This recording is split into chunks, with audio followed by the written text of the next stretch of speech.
Assalomu alaykum. Assalomu alaykum. Men Buxoro tuman Sevkorgar mahalla xotin-qizlar faoliman. Nurunimiz ta'kidlab o'tganlaridek, haqiqatan ham Zeynav qishlog'imizda ishga marhamat monomarkazi tomonidan kasblarga ayollarimizni o'qityapmiz, yoshlarimizni o'qityapmiz, imkoniyati cheklanganlarni e'tibordan chetda qoldirmay ularni ham o'qityapmiz, kasbini o'rgatyapmiz. Shulardan biri Narzulayeva Marjonaxonam o'sha monomarkazimizda o'qib sertifikat oldilar. Imkoniyatlari cheklanganiga qaramay juda yaxshi o'zlashtirganliklari sababli mana hozir tikuv mashinkasini taqdim etamiz. Xudo xohlasa yana o'zlashtiraversalar, o'z ishlarini boshlaganlaridan keyin yana bundan ham yaxshiroq mashinkalarni beramiz deb xabar beramiz. Siz ism familiyangiz kim? Mani ismim familiyam Shomurodov Muzaffar. Sevkorgar mahalla fuqarolar yig'ini Nurlar kengashining raisi bo'lib ishlayman. Mana haqiqatan ham faolimiz aytganday, mana shu chekka qishloqlarda xotin-qizlarni ish bilan band qilish maqsadida yoshlarimizga katta imkoniyat yaratilgan. Monomarkazda mana shu Marjona qizimiz o'qib chiqdilar, sertifikat oldilar. Mana shu kishini qo'llarini rom bo'lishi uchun mahalla fuqarolar yig'ini tomonidan tashkilotchilarimiz tomonidan bu kishiga tikuv mashinasini sovg'a qilamiz. Tikuv mashinasida yaxshi tikuvchilikni o'rganganlardan keyin bu kishiga imkoniyat yaratib kattaroq mashina olib berishni niyat qilganmiz. Rahmat sizlarga. Mahalla raislaringiz kim edilar? Mahalla raisimiz Shodiyev Sulaymon, hokim yordamchimiz Luqmonov Farhodlarni ham bu ishda o'zlarining katta hissalari bor. Yoshlar yetakchisi ism familiyalar kim? Yoshlar yetakchimiz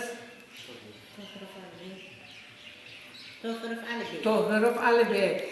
Allohga shukr. Ham mana shu yoshlarni ish bilan band qilishda, ularga moddiy ko'maklashda o'zining katta hissasini qo'shib kelyapti. Mana Buxoro viloyat hokimimiz, tuman hokimimiz Anvarov Ochiljon, ana xotin-qizlarimiz Barotova, mana shu barchalarga o'zimizni samimiy minnatdorchiligimizni bildiramiz.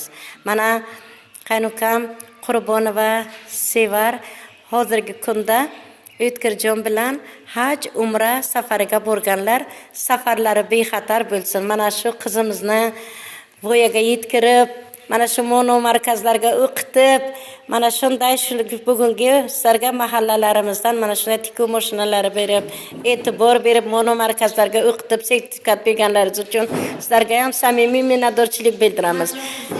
Hajlarga borib, safarlari bexatar bo'lib, oq yo'l, oydin yo'l, sog' salomat ketsinlar ilohim.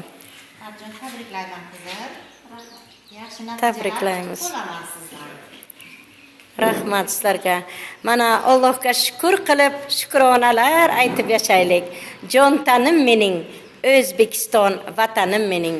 Obod yurtim, ozod yurtim, tinch yurtim. Mana shunday yurt qayerda bor? Bizda bor. Bizning O'zbekistonimizda bor. Mana shunday yurtga yashayotganimizga biz shukr qilib, shukronalar aytib yashaylik. Mana bu Buxoro viloyat, Buxoro tuman Sevkorgar mahalla fuqarolar yig'iniga ham o'zimizning samimiy minnatdorchiligimizni bildirib, paxta plonlari to'lsin, yuzimiz yorug' bo'lsin. Mana shu hajga biz yurtboshimiz Shavkat Miromonovich Mirzayev o'zlari ham Ka'batulloni tavof qilib, Zamzam suvlarini ichib, biz nuroniylarga yo'llarimizni ochib berdilar. Men ham 23-yil 9-noyabrdan 23-noyabrgacha haj umra safarlariga borib, xalqimizni duo qilib keldik. Hozir Qurbonova Sevar qaynukam hamda O'tkirjonlar haj safariga borib, xalqimizni duo qilib kelyaptilar. Ilohim duolari ijobat bo'lsin. Sog' borib, omon qaytsinlar. Ilohim hammalarimizga ham mana shunday Ka'batullohlarni tavof qilib, Zamzam suvlaridan ichib, Muhammad Mustafa sallallohu alayhi va sallam rasulining ravzalariga borishlikni Alloh nasib qilsin. Marjona qizimiz ham chevar tikuvchi bo'lib, baxtli, taxtli bo'lib, hoji akbar bo'lishlikni Alloh nasib qilsin ilohim. Xush kelibsiz.